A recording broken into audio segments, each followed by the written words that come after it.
Hola, soy Antonio Sala y en este vídeo vamos a hacer una regresión kernel más componente paramétrico, una regresión mixta o semiparamétrica, y vamos a comparar los resultados de esa regresión con distintas opciones.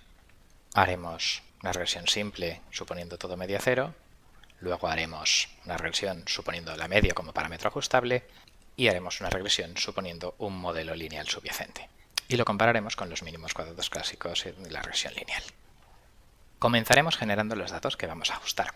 Yo tengo unos ciertos valores de una entrada X y los datos seguirán esta función verdadera, que obviamente va a ser desconocida. Van a tener un cierto ruido de medida en su obtención, de desviación típica 0,02, y si lo represento obtengo esta gráfica que suben y bajan. Y el objetivo es, claro, interpolarlos para, se supone, estimar la función que los ha generado. Y lo que parece es que pues están entre 10 y 5,5. Entonces, si hubiera que dar algún tipo de valor medio, pues estaría pues un poco sobre 7,5, 8. O sea, en concreto, pues el máximo es 10,2, el mínimo es 5,6 y parece que el centro, no la media, pero de los datos está en 7,95 y suben 2,3 arriba y abajo. ¿Qué es lo que ocurre? Pues que hay muchos datos concentrados entre 0 y 1,5 y por lo tanto pues la media de los datos estará desviada hacia 10, pero como una función de x en este intervalo entre menos 4 y 10, pues decir que la media, si yo la integrara a la función suavizada y esa media estaría sobre 8, parece mejor que calcular la media de las muestras, porque no parece que sean uniformes. Esa diferencia la veremos posteriormente. Yo, para comprobar mis modelos, pues recorreré de forma uniforme todo el intervalo entre menos 6 y 14 y lo comprobaré con la función verdadera en esos puntos para ver qué ajuste hemos conseguido. Lo primero que haremos va a ser los mínimos cuadrados clásicos, la recta de regresión. Primero haremos los datos a media cero, vemos que la media de la salida es 9,1, que está, claro, influenciada por esta acumulación de puntos aquí. Si cojo las entradas incrementales y las salidas incrementales, el estimado de mínimos cuadrados es la pseudo inversa de x incremental por y incremental, da una pendiente de menos 0,51. Y el resultado de la regresión lineal, pues claro, es que a los puntos de test le resto esa media, los multiplico por la pendiente, tecta 1, y le sumo la media de la salida para volver a pasar a coordenadas absolutas. Todos estos plots, etcétera, son puramente cosméticos. Obtenemos este ajuste. No está mal. Nuestro objetivo, claro, es comparar con los otros métodos kernel para saber qué ganamos o perdemos por utilizarlos. La precisión de los parámetros estimados por esta recta de regresión, el único parámetro estimado, lo podríamos calcular viendo cuál ha sido el error y utilizando las fórmulas que me dice que la varianza de los parámetros estimados es la varianza de ese error por la inversa de esta matriz transpuesta por x de los regresores, raíz cuadrada da 0,03, desviación típica, y entonces pues el intervalo 2,6 sigma, válido si efectivamente estos datos hubieran sido generados por un modelo lineal más un ruido blanco de distribución normal, cosa que no es cierto, pero claro, pues en la vida real donde no sabemos la función subyacente, pues esto nunca lo podríamos saber. Entonces, si nosotros pensamos que los datos han sido generados por eso, la confianza que tendría con un 99% sería que tecta estaría entre menos 0,6 y menos 0,42. Si tuviera más datos, este intervalo se estrecharía. En mínimos cuadrados clásicos yo puedo comprobar si el error es independiente de la entrada y si el error también es independiente de la salida estimada.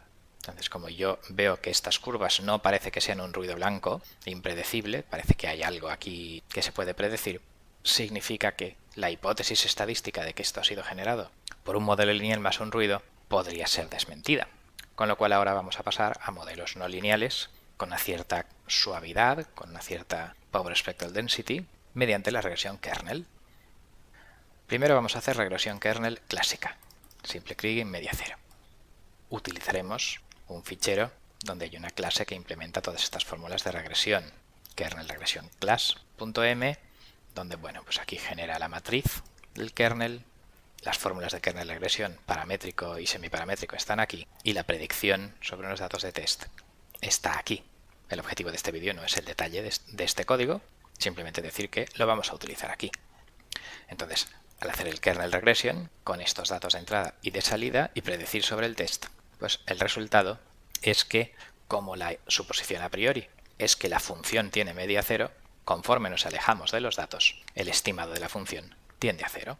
Y el intervalo de varianzas-covarianzas tiende a una desviación típica de 6, o sea, más menos 2 sigma es lo que dibuja, y entonces pues ese intervalo del 95%, por ejemplo, pues daría esto de aquí, más menos 12. Cuando los datos están cercanos, como hay correlación entre las muestras, esa correlación, aquí tenemos un kernel gaussiano, que el parámetro de distancia es de 1,4 unidades, entonces bueno, pues hay mucha correlación entre cosas a menos de 1,4 unidades y efectivamente pues interpola de una forma muy suave de esta forma. Claro, como hay un 0,02 de ruido de medida, pues no pasa exactamente por los puntos, sino por una media de ellos suavizada.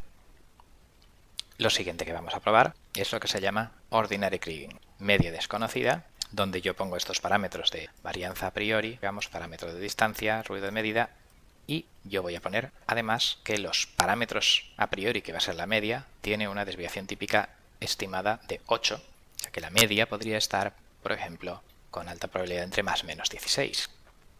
Eso es lo que gastaremos en este modelo con el estimado de la matriz de varianzas-covarianzas a priori, que en este caso es un escalar y el phi va a ser 1. Con lo cual el vector phi va a ser pues un vector columna de unos con el mismo tamaño que lo que tiene x. Entonces al hacer este kernel regresión, ahora aplica estas fórmulas para estimar la media y estas fórmulas para estimar la salida y estas de aquí para el intervalo de confianza de dichas salidas, y el resultado es que estima una media de 7,92, que es más parecida a esa idea intuitiva que como función de x y no como nube de datos aleatorios, esta cosa parece que en este intervalo la media está sobre 8. Entonces acierta razonablemente con ese concepto de media de la función subyacente y no media de las muestras no uniformes de ella. Da 7,92 y al predecir esa regresión de xtest, pues claro, pues da más o menos una función kernel suavecita que cuando no hay ninguna información vuelve a 7,92.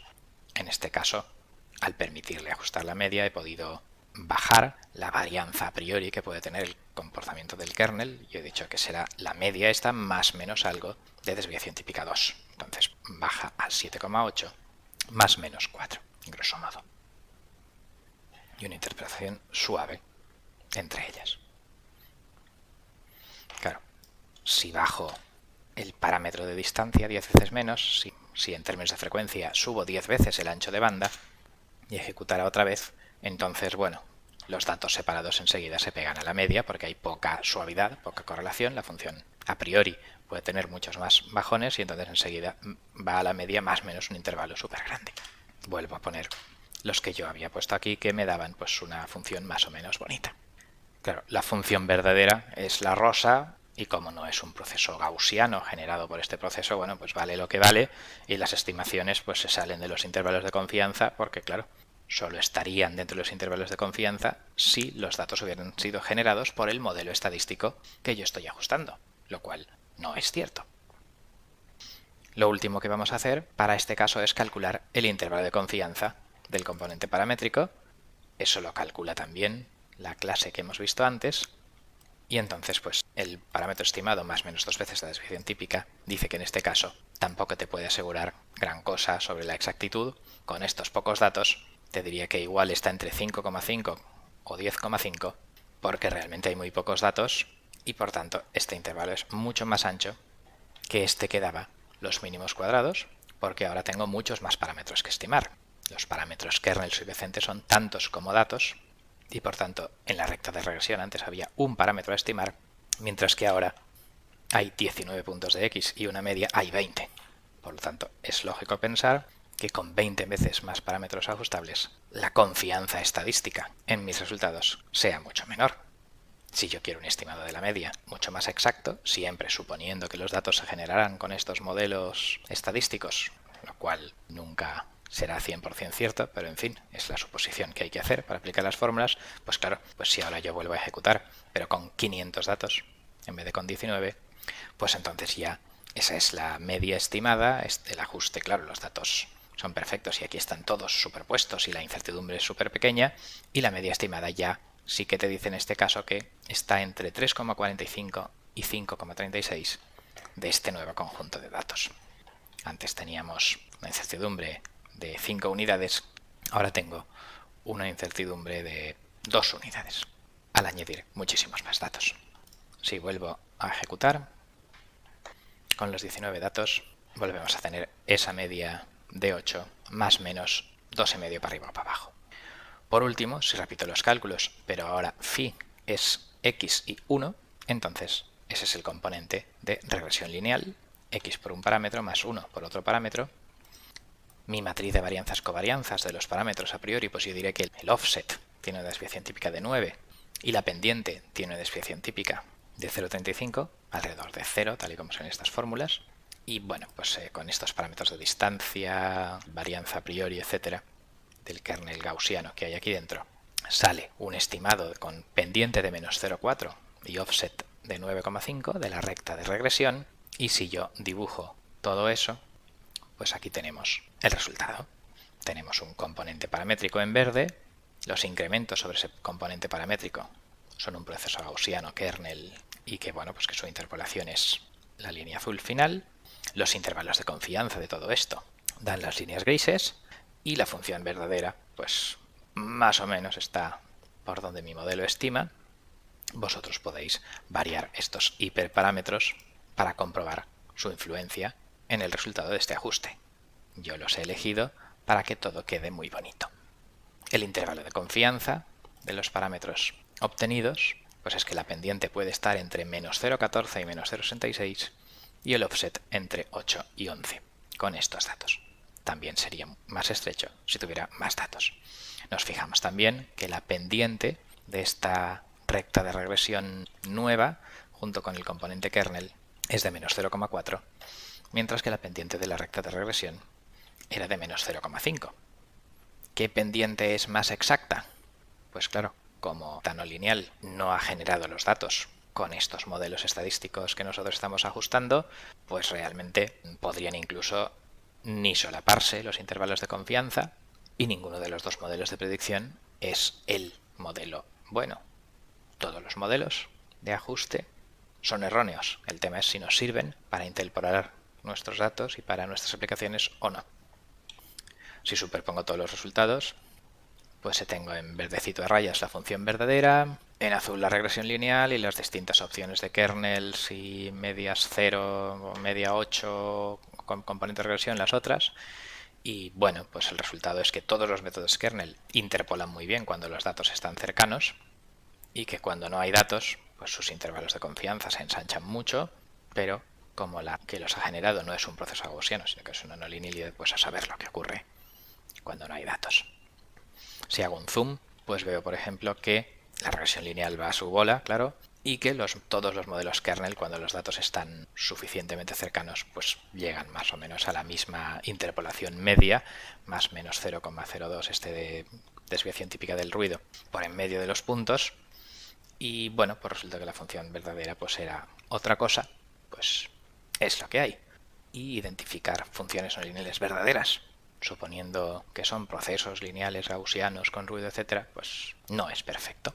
Sobre todo si mis datos de medición tienen ellos ruido.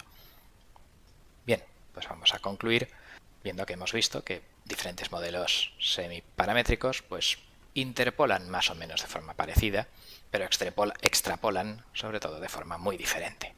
Y también se nota mucho más la diferencia entre ellos, claro, en zonas donde las muestras están muy separadas.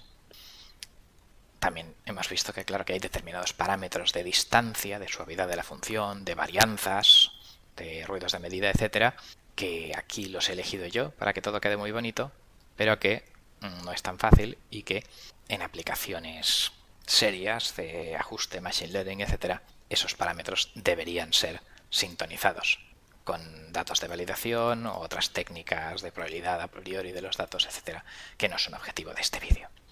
Bien, pues esto es todo. Con esto finalizamos. Muchas gracias por vuestra atención.